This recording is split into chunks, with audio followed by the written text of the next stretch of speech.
આજના આધુનિક સમયમાં આપણે કોઈ મહત્વની વ્યક્તિને વોટ્સએપ પર મેસેજ મોકલીએ ને હા અને તરત પેલી બ્લુ ટીક દેખાય, બરાબર. તરત પેલી બે ભૂરી લાઈનો એટલે કે બ્લુ ટીક દેખાય, ત્યારે અચાનક આપણા હૃદયના ધબકારા વધી જતા હોય છે. સાચી વાત છે. સતત એવું થાય કે હવે જવાબ ક્યારે આવશે. હા, અને સામેવાળી વ્યક્તિ શું વિચારતી હશે. એટલે આજના ડિજિટલ યુગમાં આપણે સતત એક ઇન્સ્ટન્ટ વેલિડેશનની એટલે કે તાત્કાલિક સ્વીકૃતિની શોધમાં જ રહીએ છીએ. આપણે કોઈ મેસેજ કરીએ અને બસ તરત જ એનો પ્રતિભાવ જોઈએ છે. ચોક્કસ, આ આપણી એક આદત બની ગઈ છે. પણ જરા કલ્પના કરો કે એવો સંદેશો છે જે કોઈ સર્વર કે ઇન્ટરનેટના માધ્યમથી નહીં પણ સીધો બ્રહ્માંડની પેલે પાર કોઈ પરમ તત્વને મોકલવામાં આવ્યો છે. અચ્છા. હા, એક એવો સંદેશો જેમાં કોઈ ઇમોજી નથી પણ પોતાનું આખું અસ્તિત્વ ઓગાળી દેવાની વાત છે. અને નવાઈની વાત એ છે કે એમાં કોઈ તાત્કાલિક જવાબની અપેક્ષા પણ નથી. આ બહુ જ વિચારવા જેવી સરખામણી છે ખરેખર. એટલે આપણે જે રોજબરોજના ડિરેક્ટ મેસેજ કે ડીએમ કરીએ છીએ ને એ માત્ર માહિતીની આપલે માટે હોય છે. બરાબર. પણ જ્યારે વાત અધ્યાત્મની આવે છે ત્યારે સંદેશો માહિતી મટીને એક આખી યાત્રા બની જાય છે. એટલે હું એમ કહેવા માંગતી હતી કે જ્યારે એક સાધક કે શિષ્ય કોઈ પરમ તત્વને કે પોતાના ગુરુને સંદેશો મોકલે છે ત્યારે તે ખરેખર પોતાના અહંકારને હટાવવાની એક પ્રક્રિયા શરૂ કરે છે. પોતાની જાતને સંપૂર્ણપણે ખાલી કરવાની પ્રક્રિયા. ઓહ વાવ. હા, આ એક એવો સંદેશો છે જે મોકલ્યા પછી પેલું શું કહેવાય, મોકલનાર પોતે જ બદલાઈ જાય છે. એટલે મેસેજ મોકલનારનું જ આખું અસ્તિત્વ બદલાઈ જાય. બહુ જ સરસ વાત કહી. અને આજે આપણે આ ડીપ ડાઇવમાં એટલે કે આ ઊંડાણપૂર્વકના વિશ્લેષણમાં દાસ અંબારામ નામના એક સંત કવિ દ્વારા રચાયેલા આવા જ એક પ્રાચીન ગુજરાતી ભજનની ચર્ચા કરવાના છીએ. ભજન છે આટલો સંદેશો મારા ગુરુજીને કહેજો. ખૂબ જ અદ્ભુત રચના છે આ. હા, અને અહીં આપણો હેતુ માત્ર શબ્દોનું ભાષાંતર કરવાનો નથી, પણ આ રચના પાછળના મનોવિજ્ઞાનને અનેક શિષ્ય અને ગુરુ વચ્ચેના સમર્પણના એ અદૃશ્ય તારને સમજવાનો પ્રયાસ કરીશું. સદીઓ પહેલા લખાયેલો આ એક નાનકડો લાગતો સંદેશો કેવી રીતે એક આખી આધ્યાત્મિક સફરનો નકશો બની શકે છે ને એ આજે આપણે સમજવું છે. અને ગુજરાતના સંત સાહિત્યની આ જ તો સૌથી મોટી વિશેષતા રહી છે. તે અત્યંત ગૂઢ જ્ઞાનને, અમર જીવન અને મૃત્યુના સૌથી મોટા રહસ્યોને કોઈપણ સામાન્ય માણસ સમજી શકે તેવી તળપદી ભાષામાં મૂકી આપે છે. સાચી વાત છે. કોઈ અઘરા શ્લોકો નહીં. બિલકુલ નહીં. કોઈ મોટા શાસ્ત્રોના જટિલ શ્લોકો નહીં, પણ સીધો હૃદયનો ભાવ. દાસ અંબારામ અહીં જે વાત કરે છે તે વેદાંતના સૌથી ઊંડા સિદ્ધાંતોને સ્પર્શે છે. પણ તેની રજૂઆત એટલી સરળ છે કે તે સીધી અંતરાત્માને સ્પર્શી જાય. હા, અને આ સરળતા તો ભજનની શરૂઆતમાં જ જોવા મળે છે. જુઓ, રચનાની શરૂઆત જ કેવી રીતે થાય છે. આટલો સંદેશો મારા ગુરુજીને કહેજો, સેવકના રુદિયામાં રહેજો રે. આપણે સામાન્ય રીતે કોઈ મહેમાનને ઘરે આવવાનું આમંત્રણ આપીએ, પણ અહીં તો સીધું હૃદયમાં વાસ કરવાનું કહેવાય છે. મને લાગે છે આખી વાત બહુ રૂપકાત્મક છે. ચોક્કસ. કેમ કે હૃદયમાં વાસ કરવો એટલે ભૌતિક રીતે કોઈ વસ્તુ અંદર બેસાડવી એવું તો હોય નહીં. તો પછી આનો મનોવૈજ્ઞાનિક અને આધ્યાત્મિક અર્થ શું કાઢી શકાય?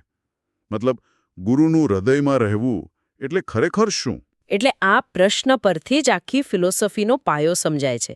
રુદિયામાં રહેજો એટલે કે ચેતનાના કેન્દ્રમાં સ્થાપિત થજો. અચ્છા.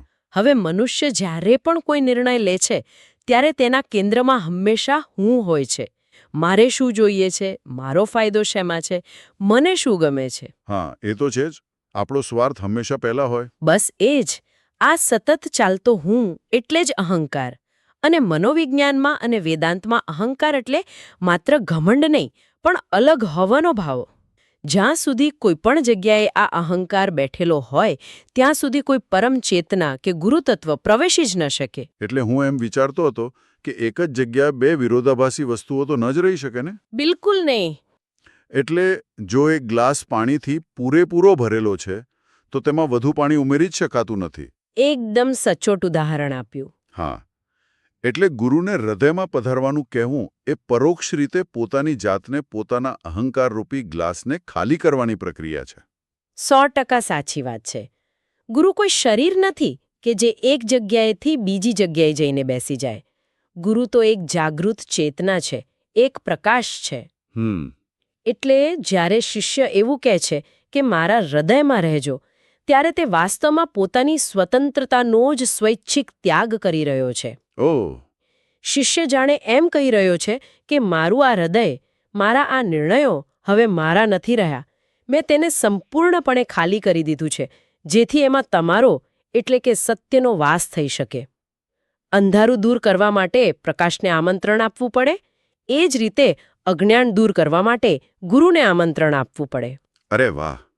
પણ જો અહંકારને ખાલી કરવો એ આમ કહેવામાં જેટલું સરળ છે ને, જીવવામાં એટલું જ મુશ્કેલ છે. હા, એ તો છે જ.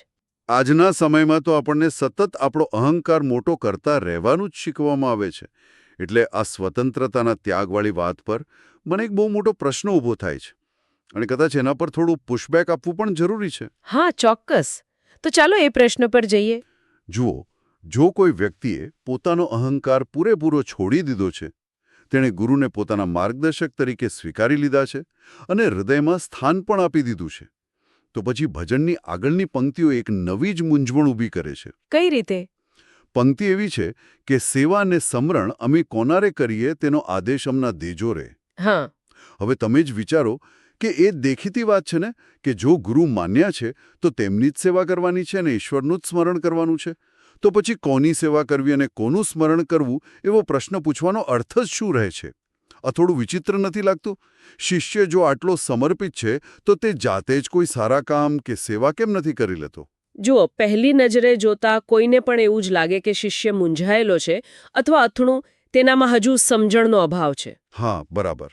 પણ જો આને કર્મયોગના ખૂબ જ ઊંડા દૃષ્ટિકોણથી સમજીએ ને, તો ખ્યાલ આવશે કે આ કોઈ અજ્ઞાનતા બિલકુલ નથી, પરંતુ આ તો સંપૂર્ણ શરણાગતિની ચરમસીમા છે. એક મિનિટ, શરણાગતિની ચરમસીમા કઈ રીતે?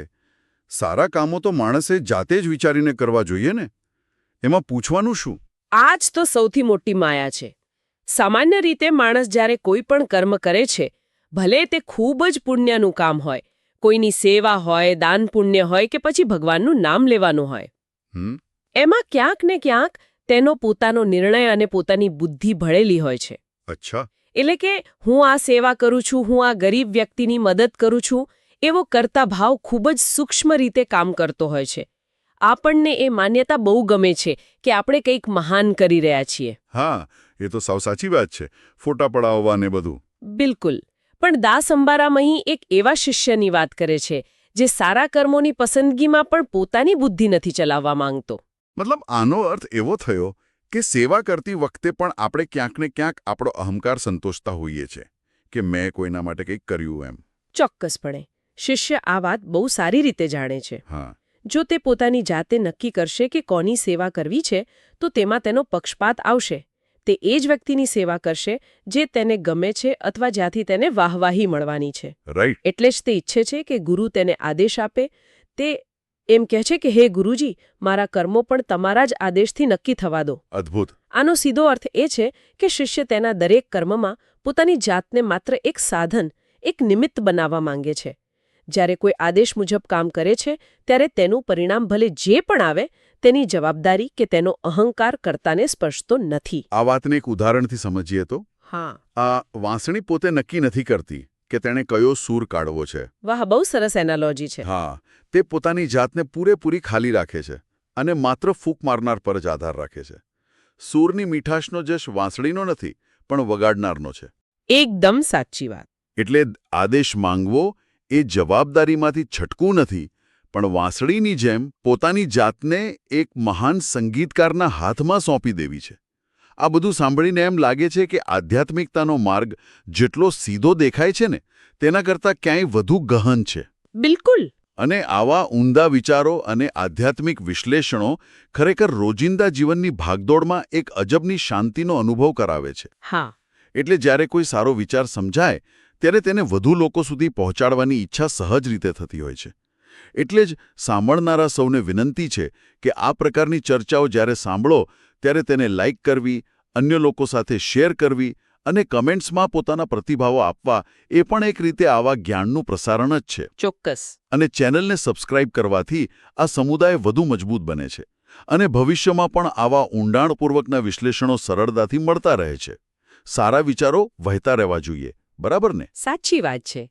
જ્ઞાનને યોગ્ય સમયે વહેંચવું એ પણ એક પ્રકારની સેવા જ છે. અને જ્યારે આપણી સેવા અને કર્મના આદેશની વાત કરી લીધી છે, ત્યારે દાસ અંબારામ ભજનની આગલી પંક્તિઓમાં ભૌતિક જગતની એક ખૂબ જ કડવી પણ નકારી ન શકાય તેવી વાસ્તવિકતા તરફ આપણું ધ્યાન દોરે છે. હા, અને એ પંક્તિઓ ખરેખર આપણને જમીન પર લાવી દે તેવી છે. પંક્તિઓ છે, કાયાનું દેવળ અમને લાગે રે કાચું, તેની ભાળવણી અમને દેજો રે. અને પછી તરત જ એ જ વિચાર આગળ વધે છે, કાયા પડશે ને હંસો ક્યાં જઈ સમાશે, એ ઘર બતલાવી અમને દેજો રે. જ્યારે આ પંક્તિઓ પર હું વિચારતો હતો, ત્યારે મને કોઈ જૂના ભાડાના મકાનનું દૃશ્ય આંખ સામે આવી ગયો. બહુ જ સાચી સરખામણી છે આ. આપણે કોઈ મકાનમાં ભાડે રહેતા હોઈએ અને ખબર હોય કે આ મકાનનો પાયો બહુ નબળો છે, તે ગમે ત્યારે પડી શકે એમ છે, અથવા તો મકાન માલિક ગમે ત્યારે આપણને ખાલી કરવાનું કહી શકે છે, તો એક સતત અસલામતીનો ભાવ રહેતો હોય છે.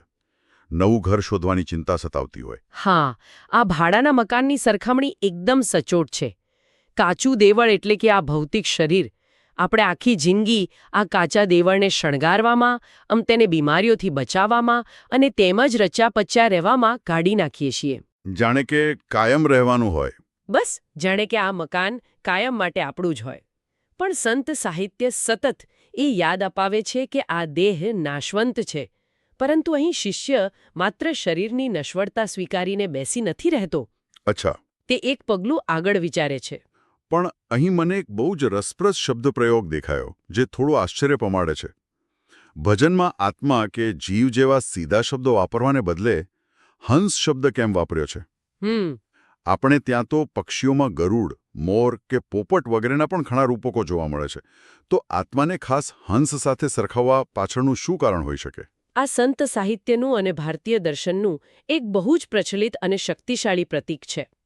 હંસને અત્યંત પવિત્રતા અને વિવેક બુદ્ધિનું પ્રતીક માનવામાં આવે છે. તેની પાછળ એક બહુ જૂની પૌરાણિક માન્યતા છે, જેને નીર ક્ષીર વિવેક કહેવાય છે. નીર ક્ષીર વિવેક એટલે કે પાણી અને દૂધને અલગ કરવાની ક્ષમતા. બિલકુલ. એવી એક રૂપકાત્મક માન્યતા છે કે જો હંસની સામે દૂધ અને પાણી મિક્સ કરીને મૂકવામાં આવે ને, તો તે માત્ર દૂધ ગ્રહણ કરી લે છે અને પાણી છોડી દે છે. ઓહ વાવ! આ માત્ર કોઈ પક્ષીની વિશેષતાની વાત નથી, પણ આજના માહિતીથી છલકાતા અને માયાવી જગતમાં, જ્યાં સાચું શું અને ખોટું શું તે નક્કી કરવું બહુ અઘરું છે, ત્યાં હંસ એ વિવેક બુદ્ધિ દર્શાવે છે. બરાબર. જે શુદ્ધ આત્મા છે, ત્યાં નાશવંત જગતમાંથી જે પાણી સમાન છે, તેમાંથી માત્ર સત્ય અને ઈશ્વરીય જ્ઞાનને, એટલે કે જે દૂધ સમાન છે, તેને જ ગ્રહણ કરે છે. અને બીજું કારણ એ છે કે આત્મા મૂળભૂત રીતે શુદ્ધ અને પવિત્ર છે, બરાબર? એક નિર્મળ શ્વેત હંસની જેમ. આ સમજૂતી બહુ જ અદ્ભુત છે. એટલે કે આ કાયારૂપી કાચા મકાનમાં એક અત્યંત શુદ્ધ અને વિવેકી હંસરૂપી આત્મા રહેલો છે. હા. અને શિષ્યની ચિંતા એ કાયા માટે નથી, એ હંસ માટે છે. તે પૂછે છે કે જ્યારે આ કાયા પડશે, એટલે કે જ્યારે મૃત્યુ આવશે અને આ દેહ નાશ પામશે, ત્યારે આ હંસ એટલે કે આ આત્મા ક્યાં જશે? બિલકુલ. એ ઘર બતલાવી અમને દેહ જોરે.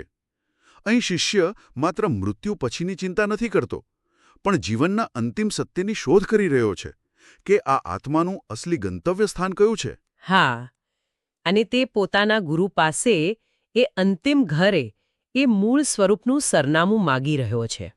આ વાતને આજના સંદર્ભમાં જોઈએ ને, તો આપણે કોઈ અજાણ્યા રસ્તે જવું હોય ત્યારે જીપીએસનો ઉપયોગ કરીએ છીએ. આપણને આપણું ડેસ્ટિનેશન ખબર હોય છે. પણ આત્માના પ્રવાસમાં કોઈ ગૂગલ મેપ્સ કામ નથી આવતું. સાચી વાત. ત્યાં કોઈ મેપ ન ચાલે. હા, ત્યાં માત્ર ને માત્ર ગુરુનું માર્ગદર્શન જ કામ આવે છે. ગુરુ જ એ જીપીએસ છે જે આત્માને તેના અસલી ઘર સુધી પહોંચાડી શકે. હવે આ આખી યાત્રામાં આગળ વધતા જ્યારે આપણે ભજનના અંતિમ ભાગ તરફ જઈએ છીએ ને, ત્યારે એક બહુ જ મોટો અને કદાચ સૌથી વધુ વિચારતા કરી મૂકે તેવો વિરોધાભાસ જોવા મળે છે. એવું તે શું છે આ અંતિમ પંક્તિઓમાં જે તમને આટલું વિરોધાભાસી લાગે છે? જો ધ્યાનથી સાંભળીએ તો દાસ અંબારામ લખે છે, તમે છો અમારા ને અમે તમારા, જન્મો જન્મની ભક્તિ દેજો રે. હા. અને પછી તરત જ અંતિમ પંક્તિઓમાં આવે છે, બેઉકર જોડી દાસ અંબારામ બોલ્યા, મુક્તિનો માર્ગ અમને દેજો રે, સેવકને ચરણોમાં લેજો રે. બરાબર. હવે અહીં સ્પષ્ટ વિરોધાભાસ દેખાય છે ને. એક તરફ બરાબર એક જ શ્વાસમાં શિષ્ય ગુરુ પાસે જન્મોજન્મની ભક્તિ માગી રહ્યો છે. જન્મોજન્મની ભક્તિ માંગવાનો અર્થ એ જ થયો ને કે વારંવાર આ પૃથ્વી પર જન્મ લેવો પડશે, મૃત્યુ પામવું પડશે અને ફરી જન્મ લેવું પડશે. હા. અને બીજી ક્ષણે તે મુક્તિનો માર્ગ માગી રહ્યો છે. હવે મુક્તિ એટલે કે મોક્ષનો અર્થ તો એ જ થાય કે જન્મ અને મરણના અનંત ચક્રમાંથી કાયમી છુટકારો મેળવવો. બિલકુલ સાચી વાત છે. તો પછી વારંવાર જન્મ લેવાની ઈચ્છા અને જન્મ મરણથી મુક્તિ, આ બંને વસ્તુઓ એકસાથે કેવી રીતે શક્ય છે? આ તો પેલું એક જ સમયે બે વિરુદ્ધ દિશામાં જતી નાવમાં પગ મૂકવા જેવું નથી? આ પ્રશ્ન ખરેખર વેદાંત અને ભક્તિ માર્ગના હાર્દને સ્પર્શે છે. અને તમે જે આ વિરોધાભાસ પકડ્યો છે ને, તે જ ભક્તિ માર્ગનું સૌથી મોટું રહસ્ય છે. અચ્છા.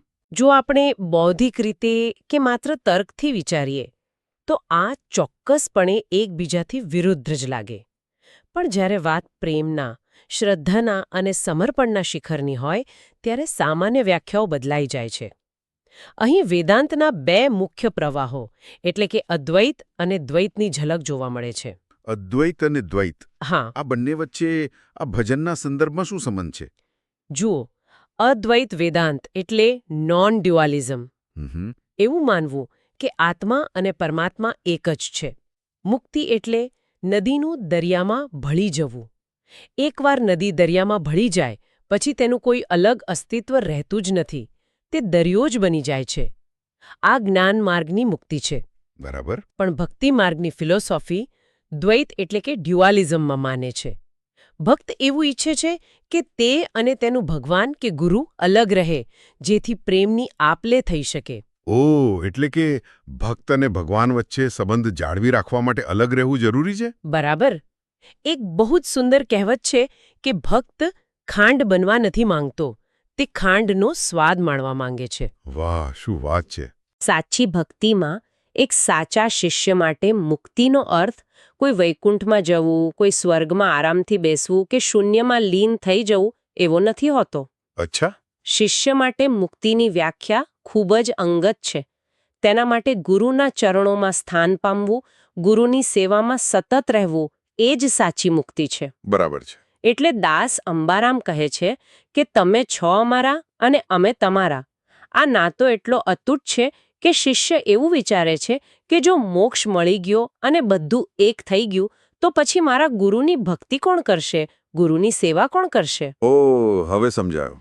તેથી તે કહે છે કે એવી મુક્તિ નથી જોઈતી જ્યાં ગુરુથી અલગ થઈ જવાય. જન્મોજન્મ ગુરુની ભક્તિ કરવી અને એ રીતે ગુરુ સાથે જોડાયેલા રહેવું એ જ વાસ્તવિક મુક્તિનો માર્ગ છે. આ વિચાર જ મુક્તિની આખી વિભાવનાને કેટલી સુંદર રીતે બદલી નાખે છે. હા. સામાન્ય રીતે માણસ સંસારના બંધનોથી, દુઃખોથી ભાગવા માંગે છે અને તેથી મુક્તિ ઝંખે છે. જ્યારે અહીં એક ભક્ત પ્રેમના, ગુરુના બંધનમાં સ્વેચ્છાએ બંધાવા માંગે છે. બિલકુલ.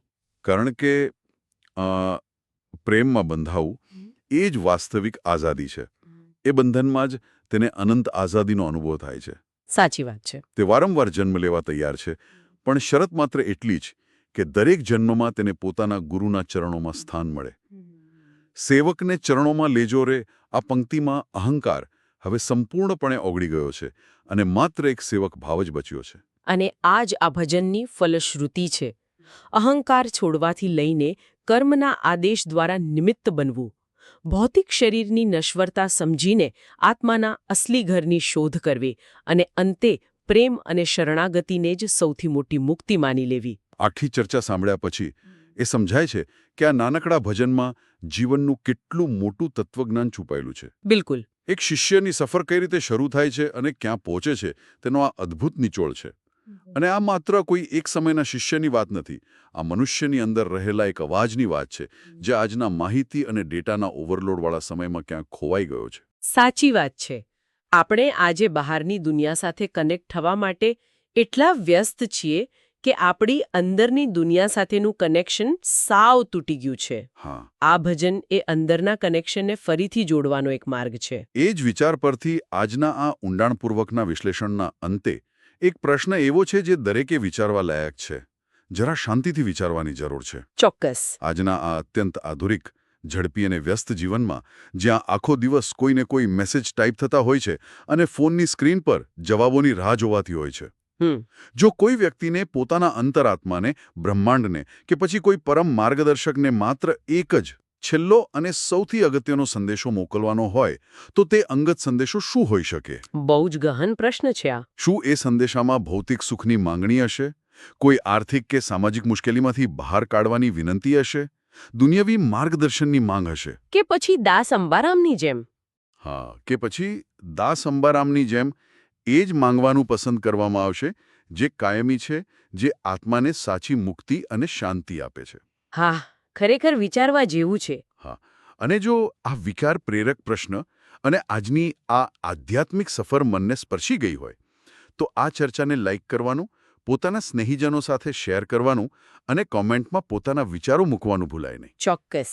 અને હા, ચેનલને સબસ્ક્રાઇબ કરવાથી ભવિષ્યમાં પણ આવા જ અદ્ભુત અને ઊંડા વિચારો સાથે જોડાવાની તક મળતી રહેશે. અને સૌથી અગત્યની વાત. હા, દરેક જણે પોતાનું અને પોતાના પ્રિયજનોનું ખૂબ ખૂબ ધ્યાન રાખવું. બિલકુલ. Take care. Take care. વિચારતા રહેજો કે એ એકમાત્ર ડાયરેક્ટ મેસેજ શું હોઈ શકે. ફરી મળીશું આવા જ એક નવા અને રોમાંચક વિષય સાથે. આવજો.